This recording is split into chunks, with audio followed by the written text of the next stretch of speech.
कक्षा 10-12 से आज हम 20 रिएक्शंस देखने वाले हैं। पहली रिएक्शंस है योग अवक्रिया।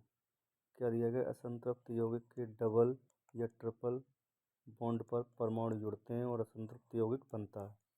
तो जैसे ये है, एक बॉन्ड टूटेगा इसमें और यहाँ एक एच जुड़ जाएगा और यहाँ एक एच जुड़ जाएगा, जिससे क्या बनेगा? इससे बनेगा CH3 सिंगल बॉन्ड CH3, इसको बोलते हैं एथेन। अगला प्रश्न, प्रतिस्थापन किसे कहते हैं? किसी यौगिक में एक परमाणु या समूह की जगह दूसरा परमाणु या समूह आ जाता है, उसे बोलते हैं प्रतिस्थापन। जैसे CH2 मैथेन पर क्लोरीन की अभिक्रिया कराई जाती तो क्या प्राप्त होता है? CH3Cl + HCl।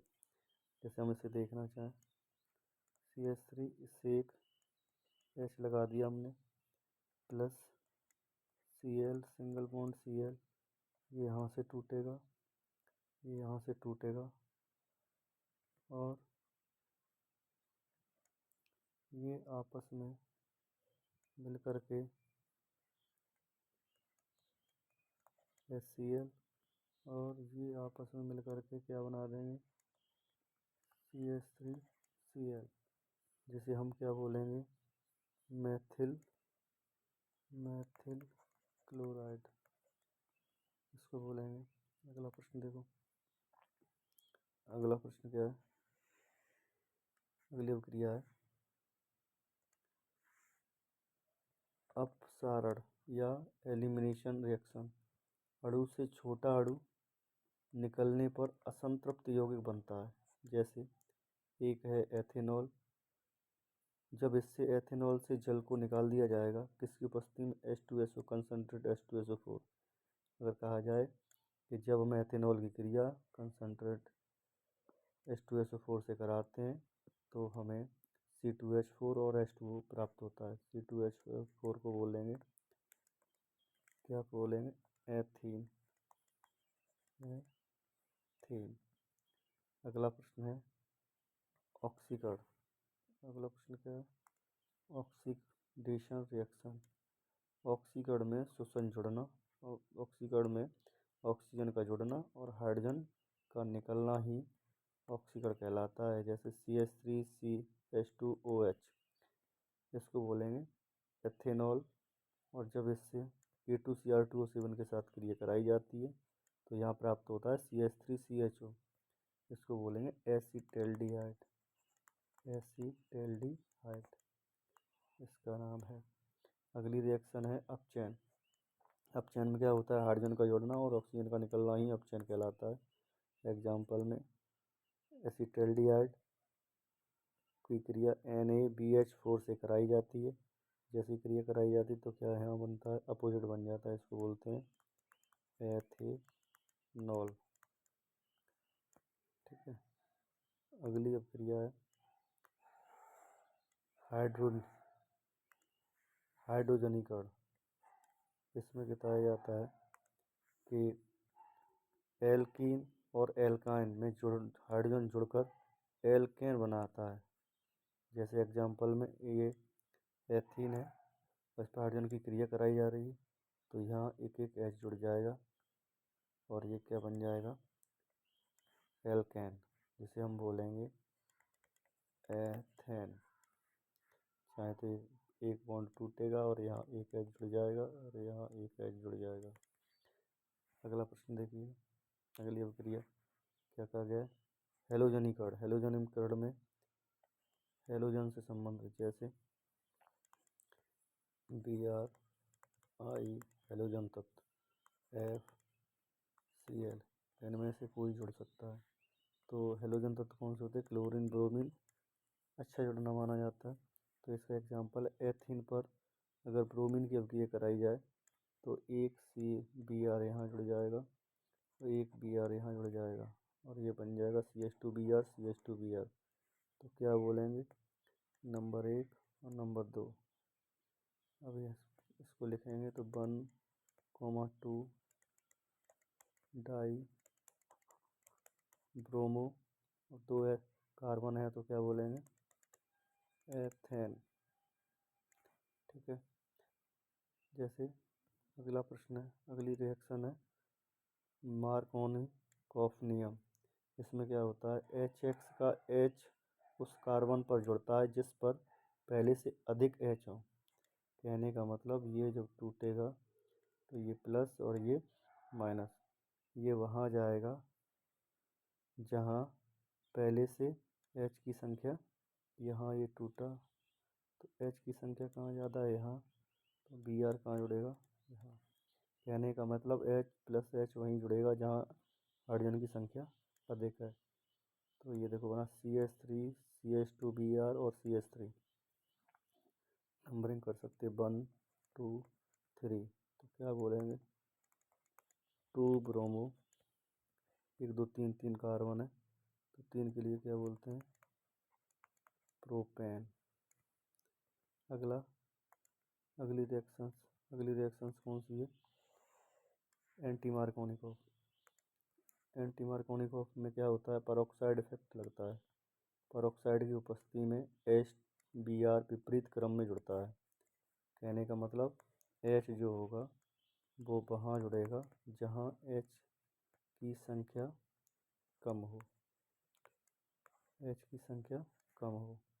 तो जैसे देख सकते हैं कि यहाँ CH3 CH2 double bond CH2 और इसको तोड़ा जाएगा प्लस और ये माइनस, तो ये यहाँ जुड़ेगा बीच में और Br जुड़ेगा यहाँ पर, क्योंकि H2O2 की उपस्थिति है तो एंटी मार्कोनिकॉफ रूल लगेगा। तो ये बनेगा, इसका क्या यूपीएससी होगा, 1 2 3 3।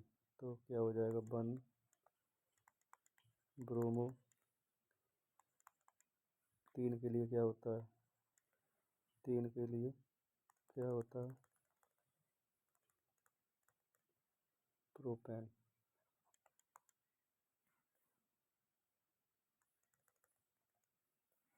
क्या बोलेंगे, प्रोपेन। ठीक है। अगला प्रश्न है, अगली अपक्रिया क्या है, हाइड्रोलिसिस, मतलब पानी का टूटना, जलीय अपघटन कह सकते, पानी से यौगिक का टूटना। तो देखो CH3COO की क्रिया H2O से कराई जाएगी तो एसिटिक एसिड और एथेनॉल प्राप्त होगा, इसे बोलेंगे एथिल एसीटेट। एथिल एसीटेट की क्रिया जल से कराई जाती है तो ये H पॉजिटिव OH नेगेटिव में टूटता है और ये यहाँ से टूटेगा माइनस और ये प्लस, ये वाला इससे जुड़ जाएगा और ये वाला इससे, जब ये H प्लस से जुड़ेगा तो ये बनेगा एसिटिक एसिड और ये इससे जुड़ेगा तब बनेगा C2H5OH। ठीक है। अगली अगली रिएक्शन है एस्टरिफिकेशन, एल्कोहल और एसिड से एस्टर बनना, लवण बनना। तो देखते हैं इस प्रक्रिया में क्या बताया गया है। इसमें एसिटिक एसिड लिया गया है और एथेनॉल लिया गया है, जब दोनों मिलेंगे तो ये प्लस और ये माइनस, यहाँ से टूटेगा ये प्लस और ये माइनस, तो ये इसके साथ ये इसके साथ, तो जब क्रिया करेगा तो क्या बन जाएगा, CH3CO C2H5 और ये जल बन जाएगा, इसको बोलते हैं एथिल एसीटेट। अगली अब क्रिया है, क्या है, एल्डोल कंडेंसेशन, एल्डोल संघनन।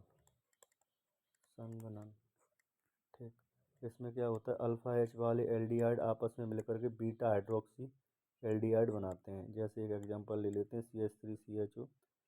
अब इसमें क्या होता है कि दोनों मिलेंगे तो जैसे हम दो बार लिख लेंगे CH3CHO, उल्टा करके लिख लेंगे CHO CH3। अब क्या होगा, इसमें जो ये ग्रुप लगा है OH वो जुड़ जाएगा। कैसे जुड़ेगा? वो जुड़ेगा इस जगह आकर के, तो ये बन जाएगा CH3 CHOH CH2 और CHO। ठीक है।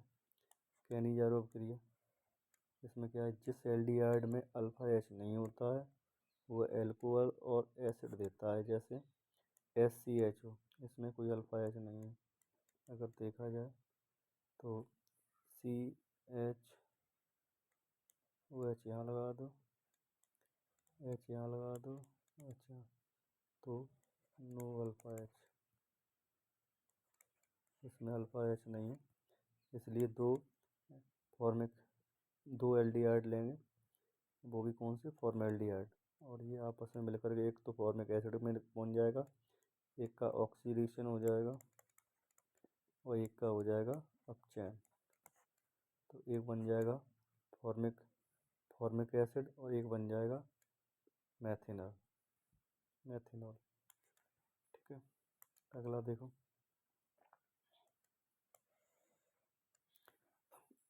अगली अभिक्रिया है फ्रीडल क्राफ्ट अभिक्रिया, एल्कलाइजेशन। फ्रीडल क्राफ्ट क्या कहा जाता है, बेंजीन में एल्किल ग्रुप का प्रवेश ही क्या कहलाता है, फ्रीडल क्राफ्ट एल्कलाइजेशन कहलाता है। C6H6 बेंजीन पर जब मेथिल क्लोराइड की अभिक्रिया कराते हैं AlCl3 की उपस्थिति में, तो क्या प्राप्त होता है, टोल्यूइन प्राप्त होता है। टोल्यूइन, जैसे ये होता है CH3। अगर देखना चाहो तो देख सकते हैं कैसे अभिक्रिया होगी, कि ये तो बेंजीन हो गई प्लस CH3Cl, ये हो गया, यहाँ से टूटेगा और यहाँ एक H ले लेते हैं, यहाँ से टूटेगा HCl तो इसके साथ, और CH3 यहाँ जुड़ेगा। तो जब इसको क्रिया कराएंगे तो यहाँ बनेगा CH3 और ये HCl, इसको बोलते हैं टोल्यूइन। ठीक है। तो ये फ्रीडल क्राफ्ट में बनता है। अगली क्या है, एल्किल ग्रुप प्रवेश करता है, इसमें बेंजीन पर एसिटिल क्लोराइड की अभिक्रिया कराते हैं, तो क्या होता है, यहाँ से ये टूटेगा और ये इसमें जुड़ जाएगा और बन जाएगा C6H5COH3 और यहाँ बन जाएगा HCl। ठीक है। वोल्टेज रिएक्शन, नेक्स्ट रिएक्शन है, कौन सी रिएक्शन है, वोल्टेज रिएक्शन, वोल्टेज अभिक्रिया।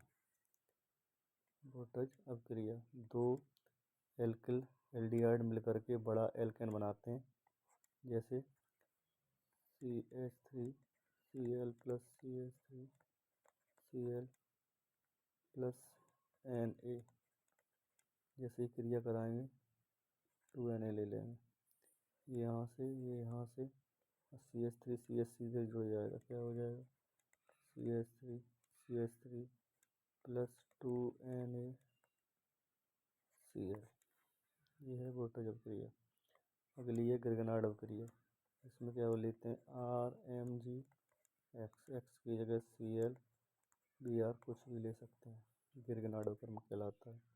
कार्बोनिल कंपाउंड से एल्कोहल बना देता है, जैसे CH3MgBr को फॉर्मेल्डिहाइड के साथ क्रिया कराएंगे तो क्या बन जाएगा, CH3CH2OH, और प्लस साइड प्रोडक्ट क्या बनेगा, MgOH और यहाँ Br। अगला देखो सैंडमेयर रिएक्शंस।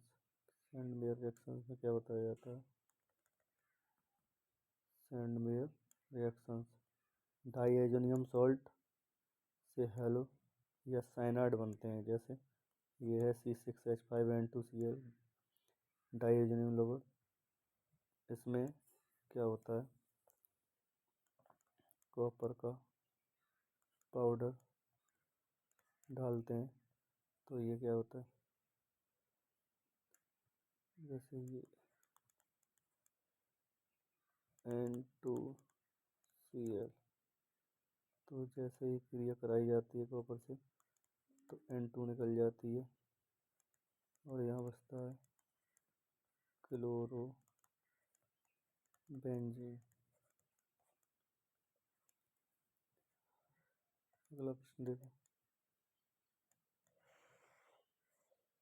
हाफमान ब्रोमाइड अभिक्रिया। हाफमान हाफमान ब्रोमाइड अभिक्रिया, इसमें क्या होता है, एमाइड से कार्बन कम वाला एमाइन बनाता है, जैसे CH3CuNH2। जैसे इसकी क्रिया कराते हैं तो Cu यहाँ से निकल जाता है और यहाँ बना देता है CH3NH2। एमाइड से किस में बदल जाता है, एमीन में। अगला है हेलोफॉर्म रिएक्शंस। मेथिल कीटोन से पीला CH3 अवक्षेप बनता है, जैसे CH3CuCH3। और जैसे आयोडीन के साथ अभिक्रिया कराएंगे तो येलो CH3CHI3 आइडोफॉर्म। आइडोफॉर्म कैसे कलर का होता है, पीले कलर का। तो ये थी अभिक्रियाएं कुछ, आगे फिर लेकर के उपस्थित होंगे।